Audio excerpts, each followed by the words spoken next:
بھی چھوٹے سے بچے ہیں، جب وہ جیل کی سلاخوں کے سامنے آ کر آنسو بہاتے تھے تو دل پر چھریاں چلتی تھی۔ وہ بچے جو ہمیشہ ہمارے سینے پر سوتے رہے، آج میں ان کو چھو بھی نہیں سکتا۔ جہاں پر آ کر ہم رکے تھے وہیں سے ہم پھر آگے بڑھتے ہیں۔ ہم رکے تھے کہاں آ کر؟ کچھ دیر کی خاموشی ہے۔ برادران ملت اسلامی، السلام علیکم ورحمۃ اللہ وبرکاتہ۔ وعلیکم السلام ورحمۃ اللہ وبرکاتہ۔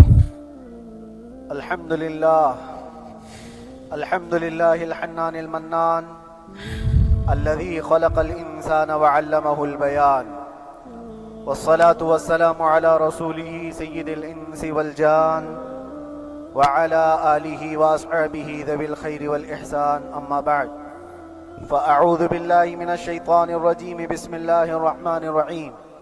وقل جاء الحق وزهق الباطل ان الباطل كان زهوقا، صدق اللہ مولانا العظیم۔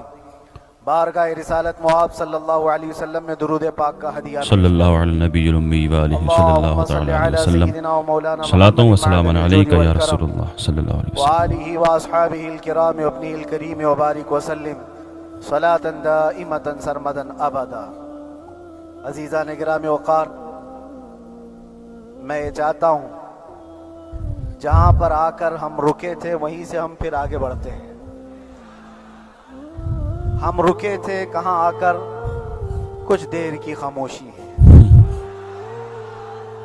اس کے بعد ہم آگے بڑھتے ہیں، اس لیے کہ مجھے کوئی شعر اب یاد کرانے کی ضرورت نہیں اور نہ ہی کسی کے سامنے کچھ بولنے کی ضرورت ہے۔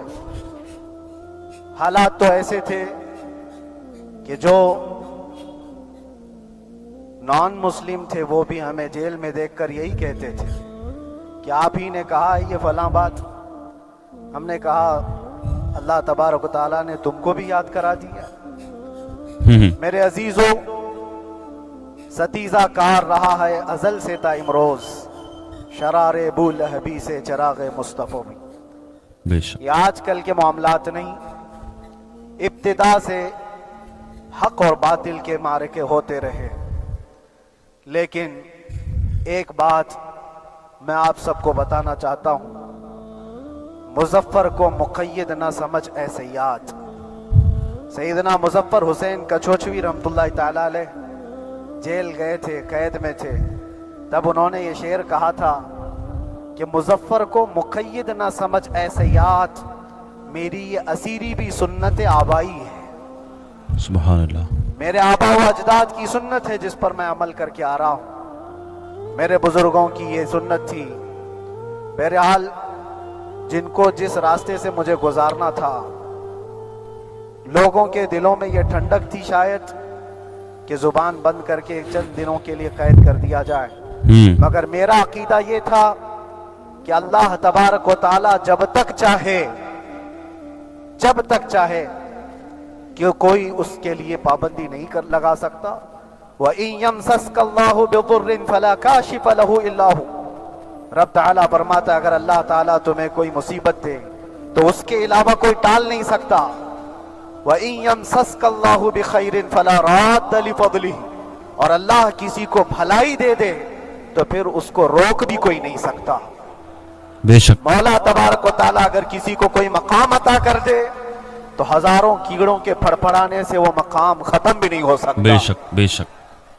اللہ تبارک و تعالیٰ جس کو بڑھانا چاہے اس کے بے لیے شک۔ کوئی راستہ رکاوٹ نہیں بن سکتا۔ بے شک۔ اس لیے کہ ہم نے تاریخ میں دیکھا ہے پیبند لگے کپڑے پہننے والے، پیروں میں چپل نہیں تھے، جن کے ناخن تک اکھڑ جاتے تھے، لیکن وہ جب چلتے تھے قیصر و کسریٰ بھی کانپتے تھے۔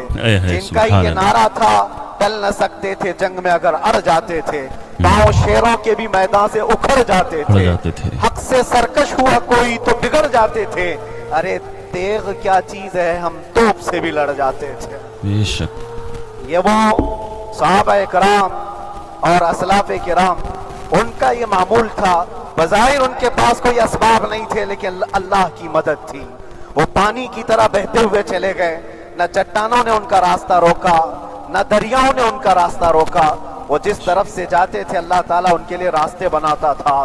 عزیزان گرامی وقار، کون ہے وہ جو دریائے دجلہ میں اپنے گھوڑے دوڑائے تھے؟ کون ہے وہ جو دریا میں اپنی کشتیاں ڈال کر جلا دیا تھا کہ واپس جانے کا کوئی تصور نہ ہو؟ یہ سب میرے مصطفیٰ کریم کے دیوانوں کی ہی بات تھی۔ اسی لیے آج بھی دنیا گھبراتی ہے تو شانے لوگوں سے نہیں، دیوانوں سے ہی گھبراتی ہے۔ بہت زیادہ چالاک رہنے والوں سے نہیں، دیوانوں سے دنیا گھبراتی ہے۔ اس لیے کہ دنیا کو پتا ہے، دنیا جانتی ہے کہ دیوانہ کہاں دیکھتا ہے کسی کو پتا نہیں۔ اور یہ اس دیوانے کی بات کر رہا ہوں جس کے لیے اللہ کے حبیب صلی اللہ تعالی علیہ وسلم کی عزت و وقار سب سے اول ہے۔ عزیزان گرامی وقار، آج آپ کے سامنے حاضر آیا، یہ میرے استاد گرامی، مربی، استاذ الاساتذہ، برادر گرامی حضرت العلامہ مفتی زبیر احمد صاحب قبلہ ادام اللہ اقبالہ، جنہوں نے دن رات ایک کر دیے تھے۔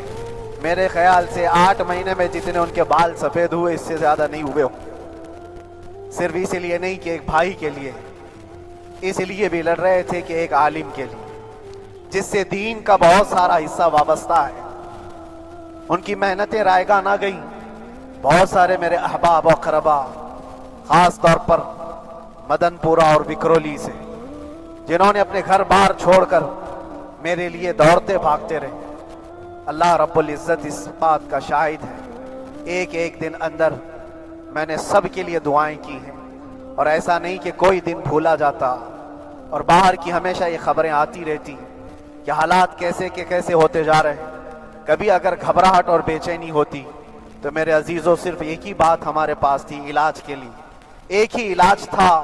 جب بے چینی بڑھ جاتی، اپنوں سے رابطہ نہیں ہو پاتا اور کسی کے خبر نہ پہنچتی، کھانے پینے کی تکلیفیں، رہنے سہنے کی مصیبتیں جب سر پر آتی تو ایک ہی علاج تھا، ان کے نثار کوئی کیسے ہی رنج میں ہو، ان کے نثار کوئی کیسے ہی رنج میں ہو، جب یاد آ گئے ہیں سب غم بھلا دیے ہیں، جب یاد آ گئے ہیں سب غم بھلا دیے ہیں۔ اس رسول محترم صلی اللہ تعالی علیہ وسلم کا احسان عظیم ہے۔ بار بار مجھے یہ احساس ہوتا رہا، پوری دنیا اگر چھوڑ دے مگر یقین تھا آمنہ کا لال کبھی نہیں چھوڑے گا، اور چھوڑا بھی نہیں، اور چھوڑا بھی نہیں۔